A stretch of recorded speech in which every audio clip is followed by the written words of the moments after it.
¿Alguna vez has tenido esa extraña sensación de que el precio de un vuelo cambia literalmente entre que lo miras en el portátil y lo buscas 5 minutos después en el móvil? No es tu imaginación. Hoy vamos a analizar a fondo la tecnología que lo permite y, sobre todo, cómo se puede medir el impacto real que tiene sobre nosotros. Bienvenidos. Hoy nos sumergimos en un estudio fascinante que propone un marco nuevo para auditar las decisiones de las inteligencias artificiales que fijan los precios. Y esto es algo que nos afecta a todos, cada día, al pedir un préstamo, comprar un billete o, vamos, simplemente al añadir algo al carrito de la compra. Tenemos bastante material de investigación sobre un nuevo método estadístico y la misión es entender si de verdad podemos ponerle el cascabel al gato algorítmico. Es que el reto fundamental aquí es gigantesco. Se trata de medir algo que en economía se llama excedente del consumidor. Es un concepto clave, ¿eh? Básicamente es el valor que una persona obtiene por encima de lo que realmente paga. Si estás dispuesto a pagar, no sé, hasta 100 euros por unos auriculares y los consigues por 80, tu excedente, tu ganancia, es de 20 euros. El problema es que para una empresa o un regulador, medir eso a gran escala ha sido, casi una misión imposible hasta ahora. Imposible. ¿Pero por qué? Intuitivamente parece que se debería poder calcular de alguna forma. Porque para hacerlo bien necesitas saber no solo lo que la gente pagó, sino lo que estaba dispuesta a pagar. Y eso implica estimar algo llamado la curva de la demanda, para cada persona. O sea, adivinar el precio máximo que cada individuo aceptaría. Los métodos tradicionales necesitaban una cantidad de datos ingente, eran lentísimos y, lo peor, a menudo muy imprecisos. A ver si lo pillo. Entonces, estamos en una situación un poco absurda. Por un lado, las empresas usan algoritmos potentísimos, que ajustan precios en tiempo real para cada uno de nosotros, con una precisión casi quirúrgica. Y por otro, tanto ellas como los reguladores, que deberían vigilarlas, operan casi a ciegas, sin una forma fiable de saber si esos precios son justos o si solo son una forma de exprimirnos hasta el último céntimo. Que esta investigación intenta llenar.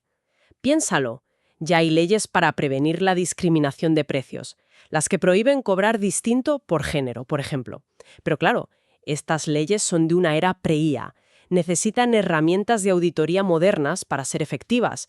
No puedes regular algo que no puedes medir bien. Vale, de acuerdo. Vamos a desgranar el problema. La IA se usa cada vez más para fijar estos precios dinámicos. A mí esto me recuerda a lo de los billetes de avión. A veces abro una pestaña en incógnito y el precio es otro. Siempre he pensado que era por las cookies, pero según esto, podría ser el propio algoritmo experimentando conmigo. Y no solo en vuelos, claro. Lo vemos en el comercio online, en los préstamos, en los VTC. La promesa siempre es la misma: eficiencia, personalizar el servicio, pero la preocupación, el fantasma en la máquina, es que los beneficios de las empresas vengan a costa de nuestro bienestar, de nuestro excedente, y que además afecte más a grupos ya vulnerables. Y es justo ahí donde este estudio propone un cambio de paradigma.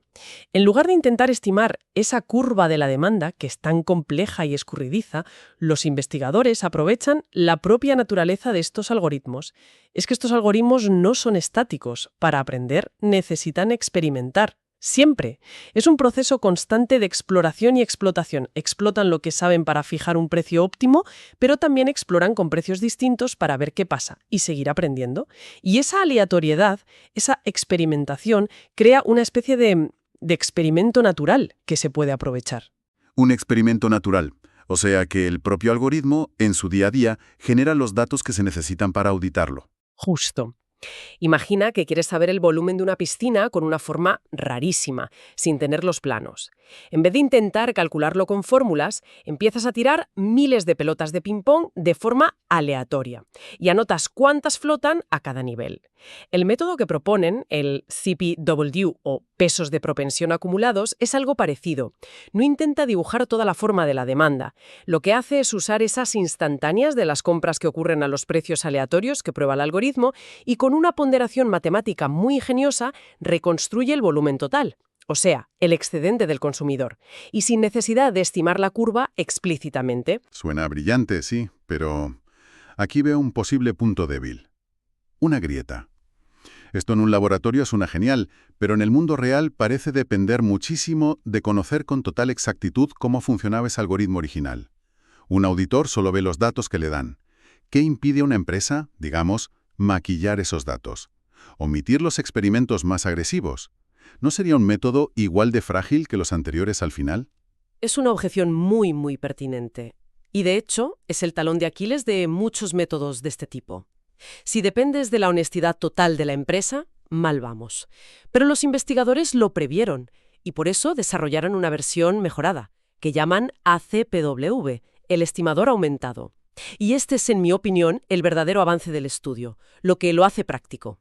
Este método es doblemente robusto. Doblemente robusto. Suena a marketing. ¿Qué significa eso en la práctica? Significa que tiene como dos motores y puede volar con uno solo. El estimador ACPW combina dos cosas. Por un lado, el nuevo método de ponderación, el CPW, que se basa en cómo la empresa fija los precios. Y por otro, un modelo de demanda tradicional, que se basa en cómo reacciona la gente. Y aquí viene la magia. El estimador te da un resultado fiable incluso si uno de los dos componentes está mal. Puedes equivocarte al modelar los precios de la empresa o puedes equivocarte al modelar la reacción de los consumidores. Mientras uno de los dos sea razonablemente correcto, la respuesta final sigue siendo válida. Es como un sistema de seguridad redundante. Y eso lo hace muchísimo más práctico para un regulador, que casi nunca tendrá información perfecta. Vale, entiendo la robustez de la herramienta para medir el pastel completo, el excedente total. Es un avance técnico, sí, pero esto me lleva a otra cosa. Un promedio, por muy bien que esté calculado, puede ocultar realidades muy distintas. Si mi excedente sube 20 euros y el de otra persona baja 20, el promedio no cambia, pero claramente algo injusto ha pasado. ¿Cómo nos ayuda esto a ver quién gana y quién pierde de verdad? El estudio va un paso más allá precisamente para abordar eso. Extienden su marco para medir no solo la cantidad total de excedente, sino también cómo se distribuye. Y para eso crean una medida que llaman excedente sensible a la desigualdad. La clave está en un parámetro que introducen, una letra, la R. Este parámetro funciona como si fuera un dial de equidad que se puede ajustar. ¿Un dial de equidad? Explícame eso un poco más. Pues mira, si ajustas ese dial, el parámetro R, a 1, estás midiendo el excedente promedio normal. El bienestar de cada persona cuenta exactamente igual. Pero a medida que reduces el valor de R hacia 0, el cálculo da progresivamente más y más peso a los resultados de los grupos que están en peor situación. Te permite hacerte la pregunta, ¿cuál es el impacto de esta política si nos importa el doble el bienestar del 20% más desfavorecido que el del resto? Te deja analizarlo desde la perspectiva de los más vulnerables. Pero, a ver, eso suena peligrosamente subjetivo. Parece que se pueden ajustar los números para obtener la respuesta que uno quiere. Si un regulador quiere demostrar que una política es injusta, solo tiene que bajar mucho ese dial de equidad y ya está, ¿no? ¿No convierte esto un análisis económico en una herramienta política para justificar una conclusión que ya tenías de antes? Es una crítica justa, pero creo que el enfoque no es ese. El objetivo del método no es dar una única respuesta correcta, porque esa respuesta no existe. Las decisiones sobre equidad son, por definición, políticas y morales. Lo que hace esta herramienta es hacer explícito el dilema, lo saca a la luz. No es que te dé la respuesta que quieres, es que te obliga a declarar tus prioridades. En lugar de decir, esta política es buena, te obliga a decir, esta política es buena si valoramos el bienestar de este grupo X veces más que el promedio. Expone el juicio de valor para que se pueda debatir, no lo crea de la nada. Entendido. Obliga a ser transparente en el juicio de valor. Vale. Ahora todo esto es muy teórico, pero lo que hace realmente interesante este material es que lo pusieron a prueba con datos del mundo real. Y no unos datos cualquiera. Una base de datos enorme de préstamos para automóviles en Estados Unidos. Y analizaron factores como la puntuación de crédito, claro, pero también la afiliación política del estado del solicitante. Exacto. El caso de estudio es potentísimo. Lo que hicieron fue comparar la política de precios histórica del prestamista con una nueva entrenada por una IA con un objetivo muy claro: maximizar los ingresos del prestamista. Y punto. Los hallazgos son, bueno, como mínimo reveladores y bastante paradójicos. Pues vamos a ellos. ¿Qué descubrieron? Lo primero, y esto es el gran titular, la nueva política de precios de la IA redujo el excedente del consumidor. Para todos los grupos demográficos.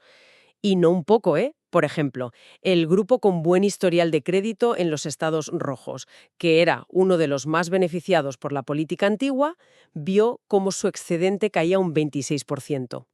Espera, un momento, que lo procese. Para todos. Ni un solo grupo de consumidores salió ganando. Eso es. Desolador. La promesa de la IA siempre ha sido un mejor servicio, una oferta más ajustada, no una extracción de valor más eficiente para la empresa a costa de todos. Pues esos son los datos. Pero ahora viene la parte que te va a sorprender. A pesar de esa pérdida general de bienestar, la distribución se volvía más equitativa. Es decir, la brecha entre el grupo más favorecido, el que más excedente tenía antes, y el menos favorecido se redujo significativamente. A ver, un momento. A ver si lo entiendo. La IA hace que todos estemos objetivamente peor. Pero como perjudica mucho más a los que ya estaban mejor, a eso lo llamamos más justo. Es como si un huracán arrasara una ciudad. Destruye las mansiones y también las casas modestas. La desigualdad de la riqueza disminuye, claro, pero nadie diría que el resultado es deseable. ¿No es la misma falacia? Has formulado el dilema a la perfección. Y esto ilustra un conflicto clásico en economía. La tensión entre la eficiencia, que es el tamaño total del pastel, y la equidad, que es cómo se reparte. La IA es simplemente más eficiente extrayendo el valor máximo que cada persona está dispuesta a pagar. Le cobra mucho más a quien sabe que puede pagar más. Y eso, por definición, reduce drásticamente el chollo, el excedente que obtenían esos clientes. Y de ahí viene esa compresión, esa aparente reducción de la desigualdad. O sea que la IA actúa como un nivelador, pero un nivelador un tanto perverso. Exacto. Es un nivelador que funciona bajando el techo, no subiendo el suelo. Nadie mejora, pero la distancia entre el ático y el sótano se reduce, porque el ático ha perdido varias plantas. Y la medida de excedente sensible a la desigualdad lo confirma.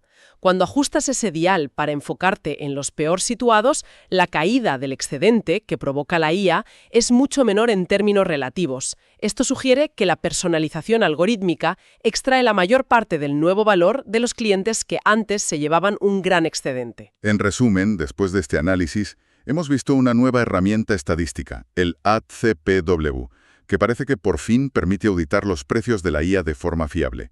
La clave es su doble robustez que la protege de tener información imperfecta. Y además va más allá de los promedios, permitiendo medir el impacto en los más vulnerables. Y al aplicarse a un caso real tan importante, revela un dilema muy complejo. La personalización algorítmica puede hacer un mercado más igualitario, pero a costa de reducir el bienestar general de los consumidores. La IA, al tratar a cada persona de forma individual, es mucho más eficaz extrayendo el valor que antes se quedaba en manos de la gente. Esto nos deja con una gran pregunta. Solemos obsesionarnos con si los algoritmos son sesgados o discriminatorios, pero quizá la pregunta más profunda que plantea este análisis es otra. Incluso si un algoritmo es perfectamente imparcial, si no tiene ningún sesgo, ¿qué pasa si su efecto final, su mera eficiencia, es erosionar el valor que todos obtenemos del mercado? ¿Cómo es un mundo para los consumidores que es perfectamente equitativo, pero menos próspero en general? ¿Es ese el futuro que queremos? Gracias por acompañarnos en este análisis. Hasta la próxima.